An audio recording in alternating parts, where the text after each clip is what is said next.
change of venue from my usual recording studio. It's another fireside chat on the basis that there is no heating in my games room and it's currently about -2 in there, such that it's beyond what I can even handle with my thermals on. So here we are instead in a nice, snug, warm environment to talk a little bit about Warhammer The Old World army lists. It's less than 48 hours at this point till I can get my hands on all that old world goodness, and I cannot wait.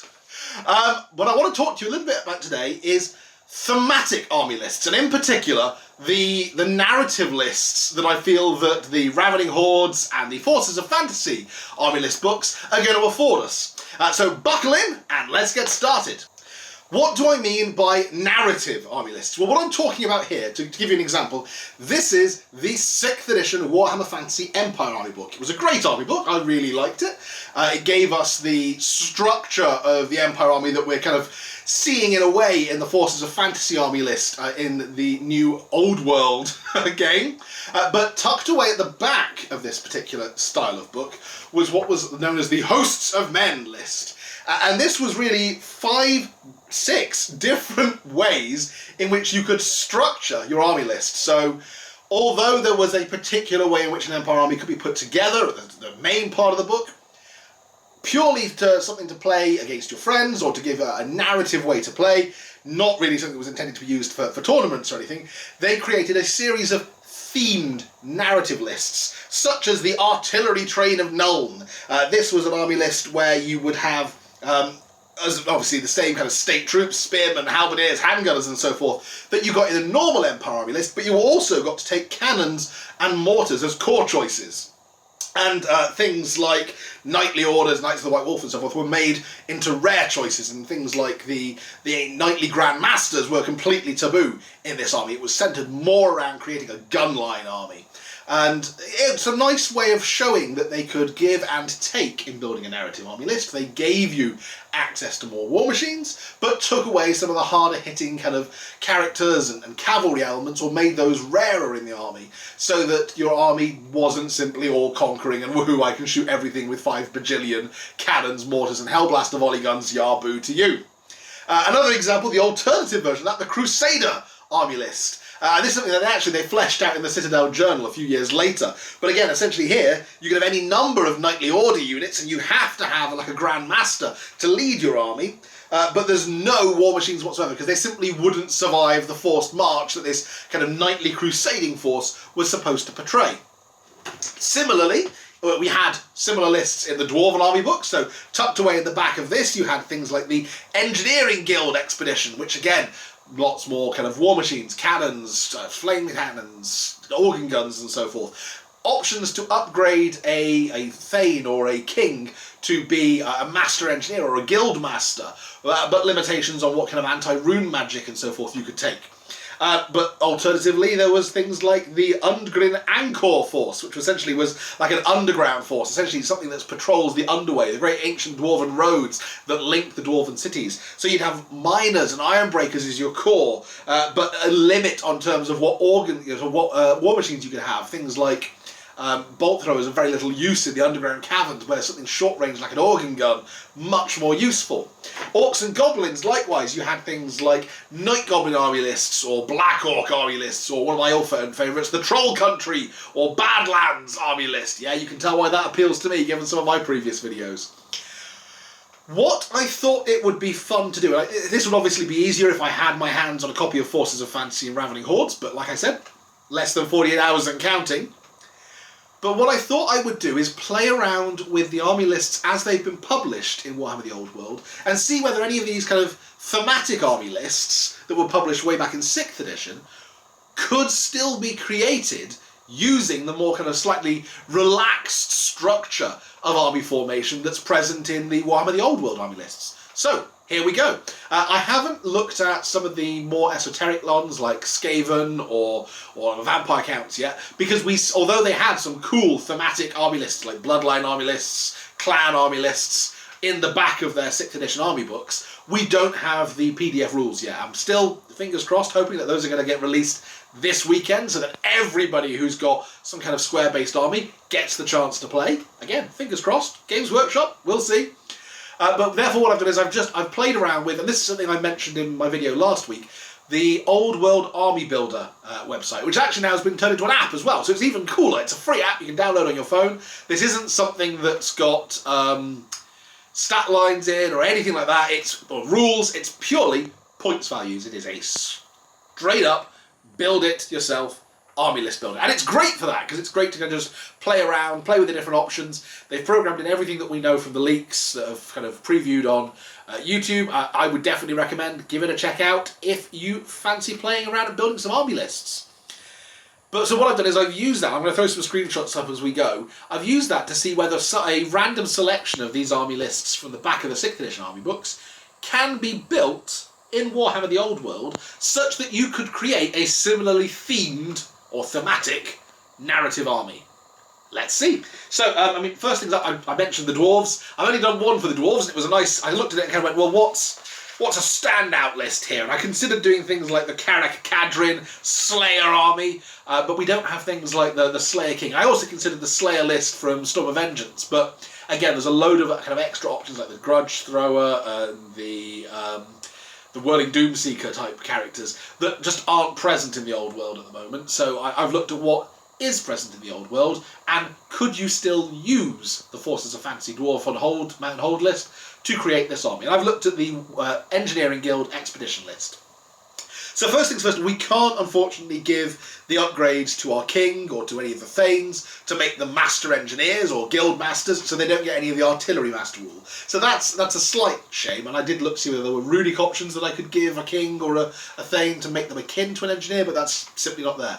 So what I've done instead is I've stuck a dwarven king in there. I haven't given him any kind of runic upgrades on the base. I think I gave him a rune of stone, and that's it. And this is purely on the basis of I want to move away from kind of the traditional dwarven runic magic weapon army list and more towards something that functions exactly like what is described here, which is an engineering guild expedition. So I've gone with a king, a runesmith with an anvil of doom to represent kind of the various zappy, throw your weight around lightning bolt type stuff that the anvil of doom could do. And I've gone with an engineer, because it would seem a shame to not have at least one in this army list. I haven't gone kind of full on hero hammer. I haven't loaded up the hero section with anything else because I wanted to move more towards the other options that make this more like the engineering list. So in the Guild Expedition list, your core units were warriors, thunderers, cannons, stone throwers, and bolt throwers. With an exception, you have to have a warrior for every 2 cannons, or every 2 stone throwers, or every 2 bolt throwers.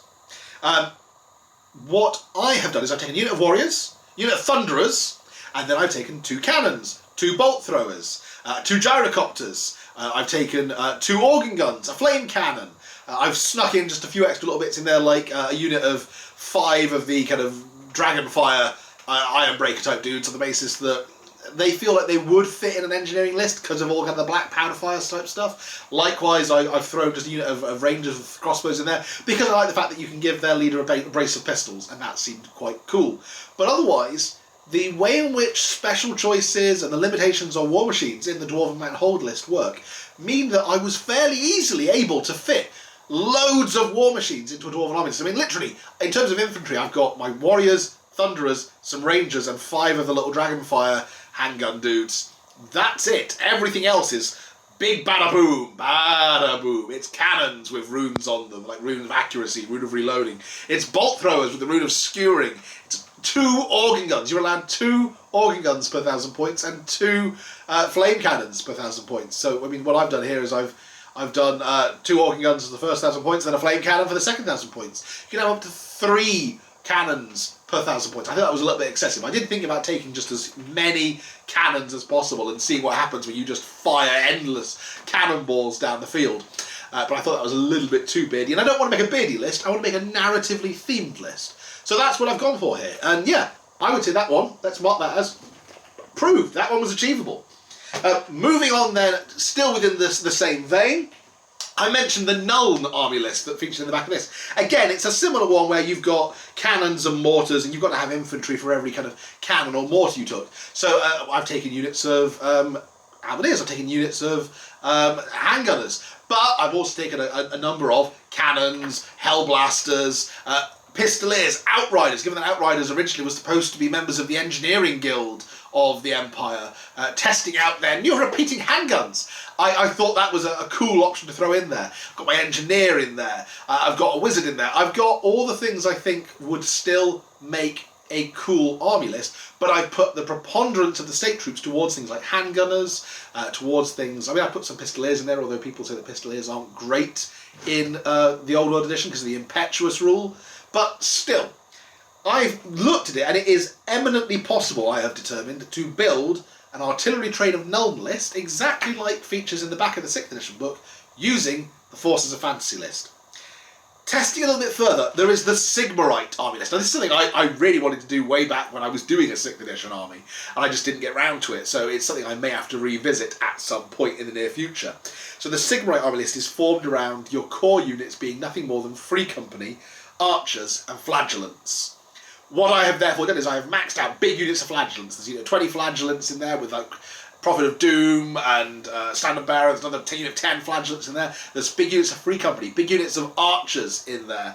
And it's led by, the option that's in here is you could have either a Warrior Priest as a general or Luther Huss. Well, I've taken therefore an Archlector. I've given him a War Altar of Sigmar, because if you've got a Sigmarite list, it would seem a shame not to have a great big priestly chariot for him to ride around on with a portable lectern to stand on and wag his finger at the forces of the enemy. In terms of magic items, I gave him the Jade Griffin on the basis that I'm hoping that the kit will carry all the bits you need to make that Volkmar the Grim miniature, which included a nice big Griffin amulet around his neck. I think that would be a cool basis to make an Archlector model for such an army. But then in terms of knightly orders, I take a nice big unit of knightly orders with great weapons. And what I always thought would be quite cool, there was something that featured in one of the previous White Dwarfs, which was the Knights of Moor. And they were all dressed in black plate with like purple plumes and big double-handed swords. And they were meant to be played as if they were Knights of the White Wolf. But now, thankfully, we don't need to do Knights of the White Wolf to be knights with great weapons. You can just take knights with great weapons. And I thought it'd be really cool to have them out there kind of accompanied by a witch hunter, hunting down kind of necromancers and vampires and bringing them to Moor's justice. So I've thrown those in there. The only kind of missile war machine I've put in there, then I've put a cannon in there, and I have put a unit of Pistoliers in there. I would have taken maybe a unit of Outriders, because I think they are probably better in the Old World, but in terms of sticking true to the Sigmarite army list, Pistoliers were a rare choice in that, and they're the only option that they had in that regard for light cavalry. So Pistoliers, it is, and if the impetuous rule ain't great, then it ain't great. I said I'd taken a Wizard, I hadn't actually taken a Wizard in this, because who would have one of those hateful mages in a Sigmarite list before the establishment of the College of Magic? No. The only place a Wizard has in a Sigmarite list would be on the bonfire. And so I've got a Warrior Priest in there, I've got my Archlector to lead the army, and I've got a Witch Hunter to lead, like I said, the Knights of Moor, in hunting down the heretics and the witches and throwing them on the bonfire. The final kind of lists I want to talk about, that is, there was the Orcs and Goblins lists. Now, it may seem obvious that you can do a Night Goblin army list in Warhammer The Old World, but what is quite nice is, in this edition of the game, you couldn't. It wasn't as easy to build a simply Night Goblin list. Therefore, instead, they've given us a thematic Night Goblin Horde list in the back of the book, and they've given essentially your core troops in that were Night Goblins and Snotlings. So what I've taken in this list is big, like a 40-strong unit of Night Goblins with spears, with 3 Fanatics in there, and a magic banner. Taking a nice big base of Snotlings, because yay, Snotlings are back. Some more Night Goblins with bows, more Fanatics, and then in core now in the Old World, you've got Squig Hoppers. Squig Hoppers or Squig Herd? Squig Herd. So Squig Herd were a special choice in the 6th edition list. I've taken just again a nice big horde of Squigs, herded by a kind of group of herders, taken some Squig Hoppers, 2 units of Squig Hoppers. One, because you can arm them differently now. I think it's really cool to test out kind of the 2 different versions. So one is just in a generic unit of Squig Hoppers with hand weapons. The other one, you can now give Squig Hoppers cavalry spears, which means they get +1 strength on the turn they charge, and like +1 AP, which I think is awesome. I love the idea. But it also means that the Boingrot Bounders kit that comes in the plastic Squig Hopper kit from Age of Sigmar can be built and used in Warhammer The Old World. I just couldn't leave out the idea of having a unit of knightly Night Goblins on Squigs, bouncing forwards, led by a Goblin War Boss or Goblin Big Boss on a giant cave Squig, with like armour and spears, kind of poking at things, like, aha, jousting!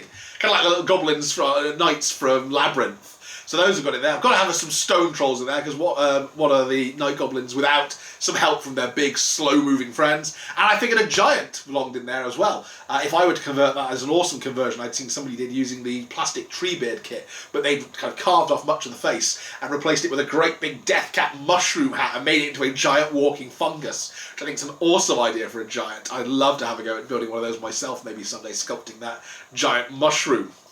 The other army list I mentioned in here, there was the Troll Country or Badlands list. And again, I love the idea of building something that would fit the Badlands. I've played so many games there, it seems only appropriate. So I had a look what they had. It had to be led by an Orc Warboss or a Black Orc Warboss riding on a Wyvern. And I kind of looked at it and went, well, I've got a Black Orc Warboss on a Wyvern, so tick, that instantly goes in. And let's give him, like, you know, the nastiest, hittiest magic item we can. Battle Axe of the Last War, why not? Don't know what it does because I haven't sealed my hands on the Ravening Hordes book yet, but that, yeah, tick, that's going in there. Let's give him some armour as well. Let's throw, you know, some shamans in there. The Troll Country Badlands list couldn't take Savage Orcs, so I've deliberately made them Orc Shamans or Goblin Shamans rather than Savage Orc ones. But then, yeah, the core units were like Orc Boys, Arrow Boys, Night Goblins, Snotlings. So I have thrown those in there. I've thrown in, you know, a big unit of Orc Biggins with 2 hand weapons. I've thrown some Orc Arrow Boys in there to snipe and shoot at people. I've thrown a big unit of just like common goblins in there because I love the idea of just having like forest goblins roaming around in this list. And then for the special units, Black Orcs. Well, Black Orcs were the special choices. Bang, they're in the list. And the Warboss being a Black Orc seemed only appropriate to have a unit of his boys to tag along. Stone Trolls, again, it wouldn't be a Troll Country list without some Trolls in it. I did think about taking 2 units of Trolls, taking some Stone Trolls and like some Hill Trolls or Rival Trolls, but I decided that might get a little bit too crazy in terms of the stupidity rules. I'm second guessing that now. I'm kind of wishing I'd put more Trolls in this list. But then the other options are things like Doom Divers. I love the Doom Diver. Couldn't not have a Doom Diver. Spear Chuckers were a rare choice in this. They're actually a special choice in the Old World list, so bang, one of those goes in there. And a Giant, because again, what else are you going to find roaming around kind of the hills and Badlands other than a big monster? I really am wishing now I'd put a second unit of Trolls in there. Maybe I'll go back and play around with this list and see how I get on. But the point I'm making is, again, that's another narrative list that the Old World army lists lend themselves to. I think this is a great thing. I think the way in which they have removed the limit on the number of units they have. So whereas before in 6th edition, 7th edition, 8th edition, core, you could have as many as you wanted, but special and rare, you were capped, not on points value or percentage of your points, but number of units that you could have. That severely limited kind of narrative list building and narrative gameplay. What the Old World does by taking from the 5th edition and 4th edition rules and instead making it a percentage of your points, albeit still breaking it down into special, core and rare, is it opens the door to much wider and more thematic army lists. And I think that's a great thing. Let me know down in the comments below any kind of themed armies that you're planning with the Old World once we get our hands on the rules. 48 hours, less than that, about 36 at this point and counting.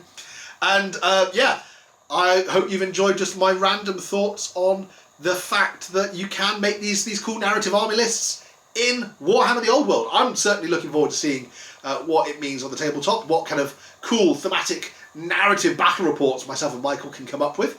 But in the meantime, thank you very much for watching, and as ever, I will catch you next time. Bye for now.